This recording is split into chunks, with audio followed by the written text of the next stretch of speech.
कोंडापुर कस्बे की Anamika textile factory में 100 कर्मचारी काम करते थे। आसपास के शहरों में इस फैक्ट्री से ही कपड़ा पहुंचता था। इस फैक्ट्री के चेयरमैन थे सुदर्शन राव और उनकी बेटी पल्लवी मैनेजिंग डायरेक्टर थी। पल्लवी थोड़ा घमंडी किस्म की थी। एक दिन वो तैयार होकर कारखाने के लिए निकलने लगी तो माँ शारदा ने, अरे पल्लवी, नाश्ता तो कर लो। मुझे पहले ही बहुत देर हो चुकी है माँ, मैं निकल रही हूँ। फैक्ट्री के मालिक तो यही है और नाश्ता कर रहे हैं। तुम मैनेजिंग डायरेक्टर होकर इतना टेंशन क्यों ले रही हो? हाँ, मैं टेंशन क्यों न लूं? मैं कोई आपकी तरह बिना सैलरी वाली नौकरानी नहीं हूँ। मैं एक मैनेजिंग डायरेक्टर हूँ जिसकी सैलरी लाखों में है। बेटी की ऐसी बदतमीजी भरी बात से नाश्ता कर रहे सुदर्शन राव गुस्से में बोले, पल्लवी, तुम्हें पता है ना कि तुम किससे बात कर रही हो? क्या कोई ऐसे अपनी माँ से बात करता है? अभी अपनी माँ को सॉरी बोलो, फौरन। हालांकि पल्लवी नकचड़ी थी, लेकिन वो अपने पिता की बात नहीं टाल सकती थी। वो अपने पिता की बात मानकर सीधा अपनी माँ से बोली, सॉरी मॉम, ऑफिस का कुछ टेंशन था, प्लीज मेरी बात का बुरा मत मानना। अब मैं ऑफिस जा रही हूँ। मैं भी तुम्हारे साथ ही चलूंगा, चलो तुम भी नाश्ता कर लो। उसने अपना गुस्सा कम किया और चुपचाप नाश्ता करने के लिए राजी हो गई। ये देखकर माँ शारदा मुस्कुराई और पल्लवी के लिए नाश्ता परोसने लगी। पल्लवी ने अपने लिए 2 इडली और परोस ली, क्योंकि उसकी माँ ने उसे केवल 2 ही इडली परोसी थी और वो उसके लिए काफी नहीं थी। फिर उसने उन पर पूरा सांभर डाल दिया और जल्दी से मिलाकर खाने लगी। ये देखकर दोनों पति पत्नी हंस पड़े। नाश्ता खत्म करके सुदर्शन और पल्लवी दोनों एक ही कार में फैक्ट्री जाने के लिए तैयार हो गए। पल्लवी कार में ही फाइल्स चेक करने लगी, लेकिन सुदर्शन ने उसकी शादी की बात छेड़ने की सोची। क्या बेटी, कार में काम, घर में काम, ऑफिस में काम, कभी कुछ हंसी मजाक भी कर लिया करो तुम। पापा, काम सबसे ज्यादा इम्पोर्टेंट है। बातें, हंसी मजाक, ये सब हम बाद में भी कर सकते हैं। मैं साई के रिश्ते का क्या जवाब दूं? मैं जानती हूँ पापा कि आप मेरी शादी कराना चाहते हो, लेकिन मैंने भी आपको अपनी राय बता दी है। सुदर्शन और पल्लवी दोनों फैक्ट्री पहुंच गए। वहां उन्हें सुदर्शन का मित्र प्रसाद मिला। दो सुदर्शन, कैसे हो? उसका सुदर्शन से इतनी लापरवाही से बात करना पल्लवी को पसंद नहीं आया और वो तुरंत बोली, मिस्टर, ये ऑफिस है और यहाँ आपको इनको सर कहकर ही बुलाना चाहिए, अंडरस्टूड? ये मेरा दोस्त प्रसाद राव है। जरूर, लेकिन घर पर पापा, ये ऑफिस है। यहाँ 100 और लोग आपके नीचे काम करते हैं और आपको देखते हैं, तो आपके दोस्तों को ध्यान रखना चाहिए। अरे बेटी, ये कृष्णा हिल्स में हमारे जयत्रा शॉपिंग मॉल के मैनेजर भी हैं, लेकिन इनको इतनी समझ नहीं कि किससे कहाँ कैसे पेश आना चाहिए। Sorry madam. और पल्लवी अपने केबिन में चली गई। वहाँ ऑफिस बॉय फूल बदलना भूल गया था। पल्लवी ने उसे बुलाया और एक थप्पड़ जड़ दिया। तुमने फूल क्यों नहीं बदले? इस लापरवाही के लिए तुम्हारी आज की तनख्वाह काट ली जाएगी। अब जाओ और अपना काम करो। कुछ दिनों बाद एक दिन प्रसाद अपनी बेटी नीरजा को उस शॉपिंग मॉल में ले गया जहाँ वो काम करता था। नीरजा बड़ी खुश थी और कपड़े देख रही थी। अचानक उस दिन पल्लवी कृष्णा हिल्स वाले दफ्तर में आ गई और उसने नीरजा से एक ड्रेस के बारे में कुछ पूछा। नीरजा को तो पता ही नहीं था कि क्या कहे और वो कपड़े देखने में व्यस्त हो गई। पल्लवी ने वो ड्रेस ली और नीरजा के चेहरे पर फेंक दी। हजारों रुपयों की तनख्वाह तुमको ऐसे ही नहीं मिलती। मिस्टर प्रसाद, मेरे केबिन में आइए। बिना कुछ बोले प्रसाद पल्लवी के केबिन में चला गया। उस लड़की को ड्रेसेस के बारे में कुछ भी पता नहीं और आपने उसे सेल्स गर्ल रखा हुआ है। सबसे पहले उसे नौकरी से निकालिए। सॉरी मैडम, वो सेल्स गर्ल नहीं है, वो मेरी बेटी नीरजा है। वो हमारा शॉपिंग मॉल देखना चाहती थी तो मैं उसे अपने साथ ले आया। Oh okay. वैसे वो क्या कर रही है आजकल? उसने हाल ही में डिग्री पूरी की है और वो नौकरी की तलाश में है।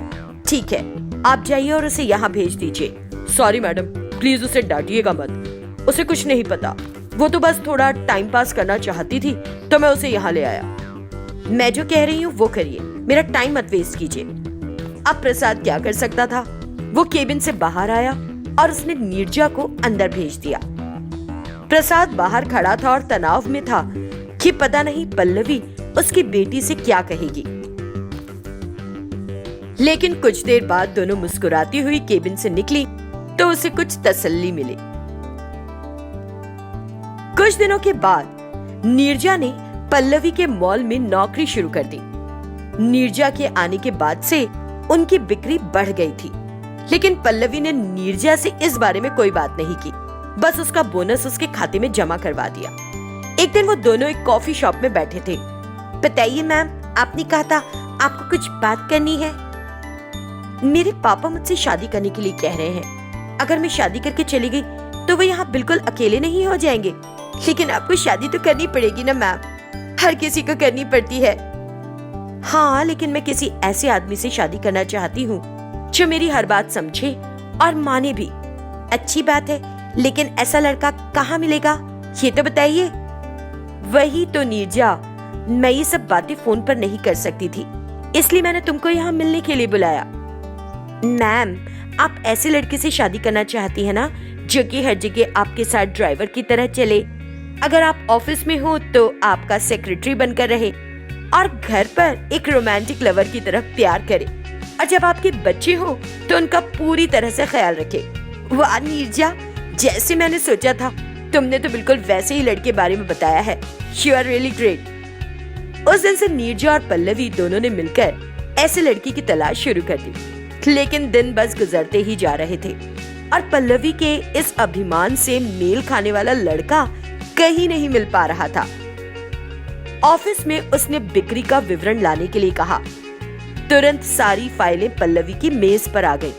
उनकी जांच करके उसने अच्छा काम करने वालों का वेतन बढ़ाने के लिए कहा। इस तरह वो अनामिका टेक्सटाइल्स का व्यवसाय विकसित करने में ही व्यस्त रही। वासवी नगर में रहने वाले श्रीनिवास एक बैंक मैनेजर थे। उनकी पत्नी कल्याणी घर पर ही रहती थी। उनकी 2 बेटियां थीं, सुमा और वर्षा। एक दिन की बात है, दोनों बहनें तैयार होकर हॉल में आईं। माँ, हम दोनों खरीदारी करने जा रही हैं। अच्छा, ठीक से जाना और वापस आना। सुमा और वर्षा दोनों ऑटो से शॉपिंग मॉल पहुंची। जरा देखकर पैसे दे दो मैडम। उसके ऐसे कहते ही वर्षा ने नोट को ठीक से देखा और उसे दे दिया।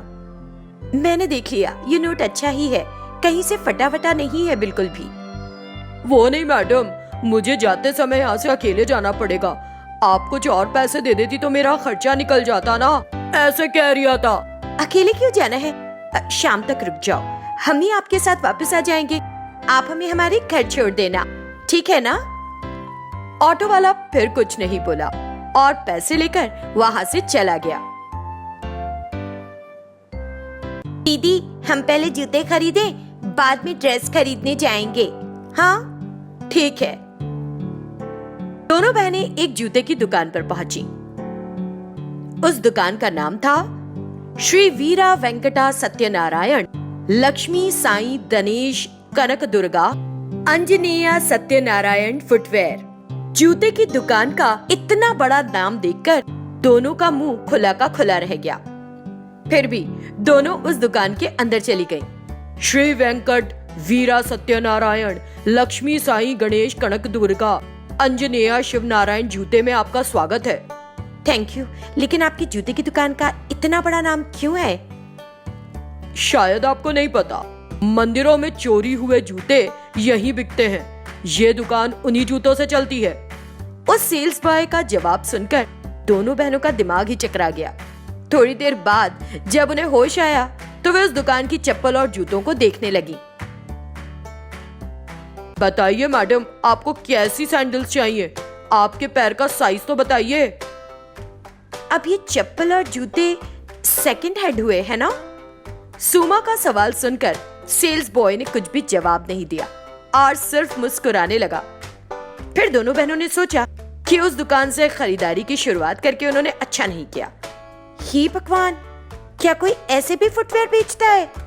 मैं भी पहली बार ही देख रही हूँ। अच्छा हुआ उसने हमें पहले ही बता दिया, वरना हम और लोगों के पहने हुए सेकंड हैंड जूते पहनते। ओ माय गॉड, लेकिन ये लोग इस तरह से ये जूते कैसे बेच सकते हैं?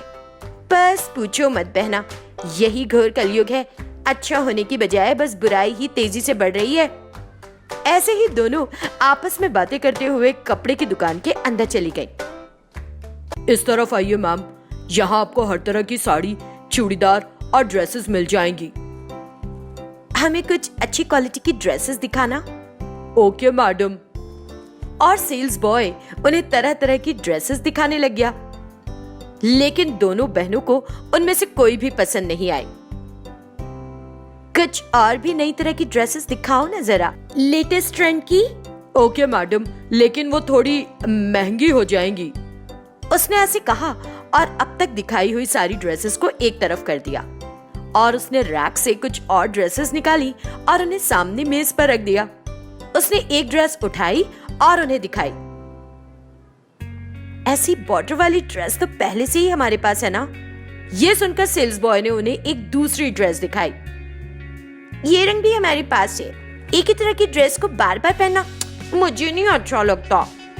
ये सुनकर सेल्स बॉय ने उन्हें एक और नई ड्रेस दिखाई। इसका रंग बहुत डार्क है। उनकी बातें सुनकर सेल्स बॉय उन्हें एक के बाद एक ड्रेस दिखाने में लगा हुआ था, लेकिन वो दोनों कोई ना कोई कारण बताकर हर ड्रेस को नापसंद कर दे रही थी। आखिरकार सेल्स बॉय ने उन्हें देखकर कहा, मैडम आप लोग यहीं रुकिए, मैं अभी आपके लिए एकदम लेटेस्ट ड्रेस लेकर आता हूँ। उसने कहा और चला गया।